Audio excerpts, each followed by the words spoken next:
পূর্ব বাংলা অর্থাৎ বর্তমান বাংলাদেশ যেন কোনোভাবেই অর্থনৈতিকভাবে এগিয়ে যেতে না পারে সেই লক্ষ্যে হিন্দু জমিদারেরা সহিংস আন্দোলন শুরু করেছিল, যার নেতৃত্ব দিয়েছিলেন রবীন্দ্রনাথ, শ্যামাপ্রসাদের মতো কট্টর সাম্প্রদায়িক হিন্দু নেতারা। ইংরেজরা চেয়েছিলেন কলকাতাকে পশ্চিমবাংলার রাজধানী রেখে পূর্ব বাংলার পিছিয়ে পড়া বিশাল জনগোষ্ঠীর জন্য ঢাকাকে রাজধানী করে পৃথক একটি অর্থনৈতিক অঞ্চল তৈরি করতে। কিন্তু হিন্দু জমিদারেরা কিছুতেই চাননি মুসলমানেরা এগিয়ে যাক, কারণ তারা মনে করত পূর্ব বাংলায় আলাদা প্রাদেশিক রাজধানী হলে পশ্চিম বাংলার থেকে অর্থনৈতিক বাজেট কর্তন করা হবে। সে কারণেই তারা ব্যাপক বিদ্রোহ শুরু করে, যে বিদ্রোহে ক্ষুদিরাম সহ আরো অনেকে নিহত হয়। যদিও কট্টর হিন্দু সন্ত্রাসী ক্ষুদিরামকে ইতিহাসে বানানো হয়েছে মহানায়ক, মূলত সে ছিল একজন মুসলিম বিদ্বেষী। তাদের সম্মিলিত আন্দোলনের মুখে ইংরেজ সরকার 6 বছরের মাথায় 1911 সালে বঙ্গভঙ্গ করতে বাধ্য হয়, যে বঙ্গভঙ্গের কারণে আমাদের পূর্ব বাংলার মানুষ 100 বছর পিছিয়ে যায়। মুসলমানদের বিরুদ্ধে কট্টর হিন্দুদেরকে জাগিয়ে তুলতে যে গান লেখা হয়েছিল, সেই গানকে আবাল বাঙালি নিজেদের জাতীয় সঙ্গীত বানিয়ে 55 বছর ধরে গেয়ে যাচ্ছে। এখানেই শেষ নয়, আমার সোনার বাংলা গানের সুর রবীন্দ্রনাথ চুরি করেছিলেন গগন হরকরার লেখা আমি কোথায় পাবো তারে গান থেকে। আমি কোথায় পাবো তারে, আমার মনের মানুষ যে রে, আমার সোনার বাংলা আমি তোমায় ভালোবাসি। রবীন্দ্রনাথের শিলাইদহে একই সাথে সাহিত্য চর্চা করতেন গগন হরকরা। তার কাছ থেকে অনেক গানের কথা এবং সুর চুরি করেছিলেন রবীন্দ্রনাথ। যে তোমায় ছাড়ে ছাড়ে আমি তোমায় ছাড়বো না। আমার সোনার বাংলা গানের মতো রবীন্দ্রনাথের যে তোমায় ছাড়ে ছাড়ুক গানের সুরও গগন হরকরার ওমন আশার মায়ায় ভুলে রবে গানের সুর থেকে চুরি করা।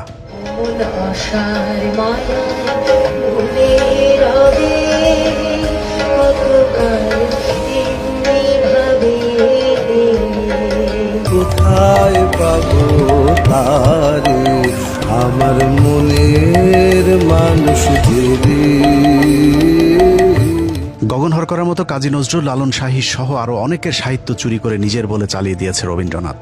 অনেকেই মনে করেন কাজী নজরুল ইসলামের শেষ বয়সে কথা বলতে না পারার পেছনেও রবীন্দ্রনাথের হাত রয়েছে। রবীন্দ্রনাথের বোনকে কাজী নজরুল ইসলামের পেছনে লেলিয়ে দিয়ে কাজী নজরুলের অনেক সাহিত্যকর্ম চুরি করেছিলেন রবীন্দ্রনাথ, যেটাকে পরবর্তীতে তিনি নিজের নামে চালিয়ে দিয়েছেন। কাজী নজরুল যেহেতু শেষ বয়সে কথা বলতে পারেননি, যে কারণেই এসবের বিরুদ্ধে কোনো প্রতিবাদ করতে পারেননি আমাদের জাতীয় কবি কাজী নজরুল ইসলাম।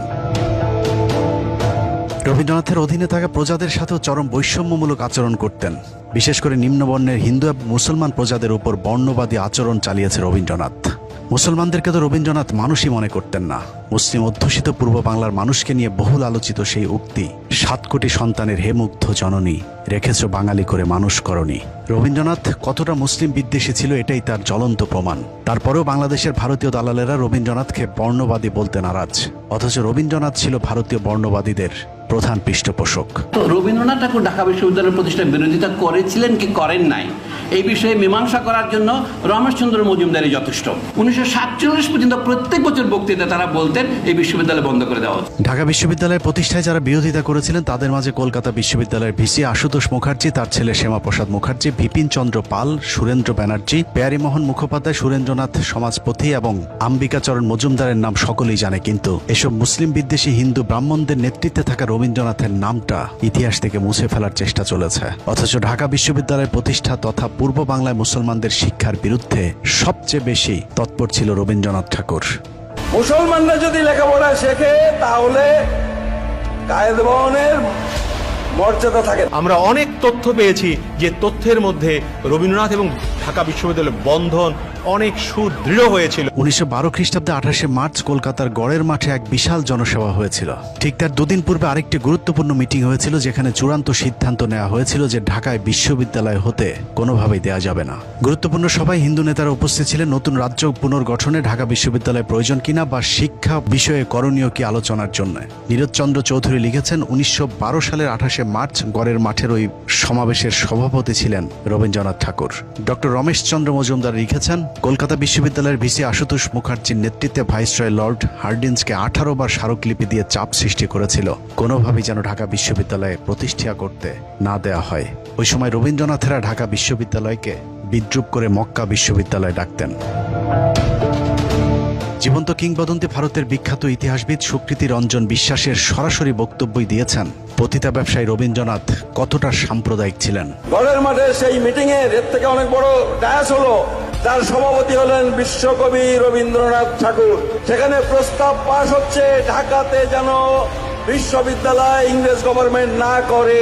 18 বার স্মারকলিপি দিয়েছিল যাতে ঢাকাতে ইউনিভার্সিটি না। এসব প্রমাণের বিরুদ্ধে অবশ্য সোনাগাছিতে জন্ম নেওয়া বাংলাদেশি রাজনীতিবিদ, পেশাজীবী, বুদ্ধিজীবীরা কাউন্টার ন্যারেটিভ তৈরি করেছেন।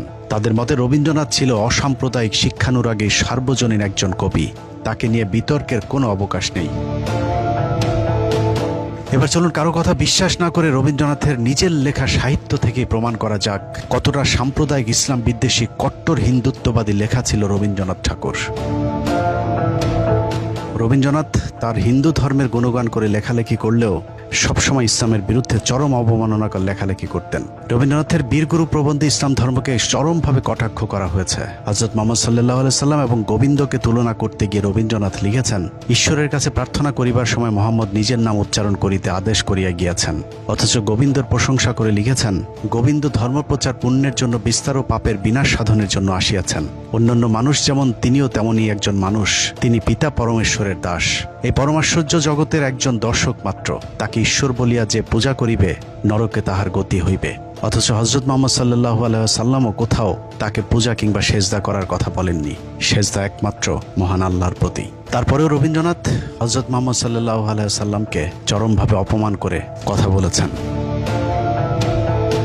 এছাড়া রবীন্দ্রনাথ লিখেছেন, জবনদের মুখে আল্লাহু আকবার ধ্বনি আসছে, আর অন্যদিকে আর্য যোদ্ধারা হিন্দুস্তান রক্ষা করতে তাদের বিরুদ্ধে যুদ্ধ করছে। রবীন্দ্রনাথ মুসলমানদেরকে কতটা ঘৃণা করত তার লেখাতেই ফুটে উঠেছে। মুসলমানদেরকে এখানে জবন বলা হয়েছে, জবন অর্থ বর্বর। এছাড়া আল্লাহর নামটাও বিকৃতভাবে লিখেছে পতিতা ব্যবসায়ী রবীন্দ্রনাথ। অথচ হিন্দুস্তান রক্ষাকারী অর্থাৎ হিন্দুদেরকে আর্য যোদ্ধা হিসেবে উল্লেখ করেছে তিনি। রবীন্দ্রনাথ মূলত ভারতের মুসলিম শাসনের বিরুদ্ধে সাম্প্রদায়িক এই লেখাটি লিখেছেন। যদিও রবীন্দ্রনাথের পুরো সাহিত্য জীবনে ইংরেজ শাসনের বিরুদ্ধে একটি অক্ষরও লেখা নেই। যেখানে আমাদের জাতীয় কবি ইংরেজদের বিরুদ্ধে লেখালেখি করতে কারাভোগ করেছিলেন, কারাগারে বসেই তিনি লিখেছিলেন, কারারই লৌহ কপাট। প্রায়শ্চিত্ত নাটকে রবীন্দ্রনাথ লিখেছেন, খুন করাটা যেখানে ধর্ম সেখানে না করাটা পাপ। এটা শিখতে তোমার বাকি আছে যে মুসলমান আমাদের ধর্ম নষ্ট করছে, আর যারা মিত্র তাদের বিনাশ না করাই অধর্ম। বেদ, ব্রাহ্মণ, রাজা ছাড়া আর কিছু নাই ভবে পূজা করিবার। এই কটি কথা যেন মনে সার, ভুলিনি আমি কথা হবে। অর্থাৎ পৃথিবীর একমাত্র হিন্দু ধর্মই সঠিক ধর্ম, তাদের ব্রাহ্মণ রাজাই একমাত্র পূজার যোগ্য। এক কথায় বললে রবীন্দ্রনাথ ছিল শুধুমাত্র মুসলিম বিদ্বেষী। রবীন্দ্রনাথের জীবদ্দশাতেই তার বিরুদ্ধে সাম্প্রদায়িকতার অভিযোগ উঠেছিল। বিশেষ করে মুসলিম বিদ্বেষের বিষয়টি পরিষ্কারভাবেই ফুটে উঠেছিল, এবং রবীন্দ্রনাথ নিজেই হিন্দুত্ববাদীদের কবি হিসেবে নিজেকে পরিচয় দিতে গর্ববোধ করতেন। তিনি লিখেছিলেন, মুসলমান বিদ্বেষ বলিয়া আমরা আমাদের জাতীয় সাহিত্য বিসর্জন দিতে পারি না। মুসলমানদের উচিত নিজেদের জাতীয় সাহিত্য নিজেদেরই সৃষ্টি করা।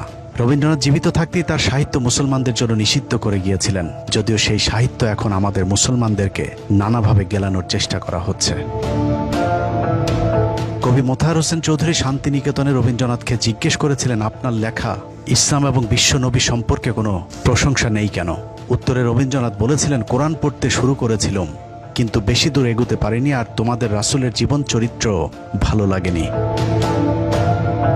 ইংরেজদের 200 বছরের ইতিহাসে ব্রিটিশ বিরোধী সংগ্রামে মুসলমানরা প্রতিটি আন্দোলনে নেতৃত্ব দিয়েছেন। অন্যদিকে রবীন্দ্রনাথের মতো ব্রাহ্মণ শ্রেণী ইংরেজদের পাঁচ এটে জমিদার তন্ত্র টিকিয়ে রেখেছেন।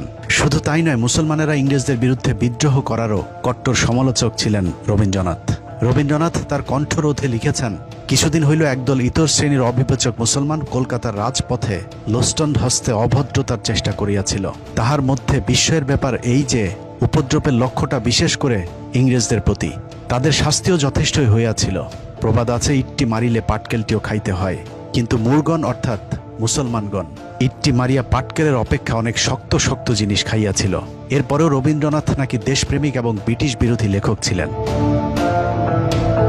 এরপরও যেসব বাংলাদেশি মুসলমানেরা রবীন্দ্রনাথকে ঘুরিয়ে পেঁচিয়ে অসাম্প্রদায়িক মেধাবী বাংলাদেশি মুসলমানদের শুভাকাঙ্ক্ষী হিসেবে প্রতিষ্ঠিত করতে চাবে, তারা হয়তো জ্ঞানহীন অথবা জ্ঞানপাপী, অথবা সোনাগাছির রক্ত তাদের শরীরে প্রবাহমান। রবীন্দ্রপ্রেমীরাই সিদ্ধান্ত নিক তারা আসলে কোনটা। বাংলাদেশের মুসলমানদের কাছে আজ সবকিছু পরিষ্কার। আমরা মনে করি রবীন্দ্রনাথ মানে বিজেপি, রবীন্দ্রনাথ মানে RSS। রবীন্দ্রনাথের দেখানো পথেই সৃষ্টি হয়েছে আজকের কট্টর হিন্দুত্ববাদী সন্ত্রাসী মোদী, অমিত শাহ কিংবা শুভেন্দু অধিকারীদের মতো হিন্দু সন্ত্রাসীরা। রবীন্দ্রনাথ, শ্যামাপ্রসাদ মুখার্জিদের দেখানো পথে আজকের ভারতের মুসলমান নিধনের কাজ চলছে। অতএব চোর, পতিতা ব্যবসায়ী, মুসলিম বিদ্বেষী রবীন্দ্রনাথকে না বলুন। চোরের লেখা বই, কবিতা, প্রবন্ধ, সর্বোপরি চুরি করা কথিত জাতীয় সঙ্গীত পাঠ করা এখনই বন্ধ করুন। আল্লাহ হাফেজ।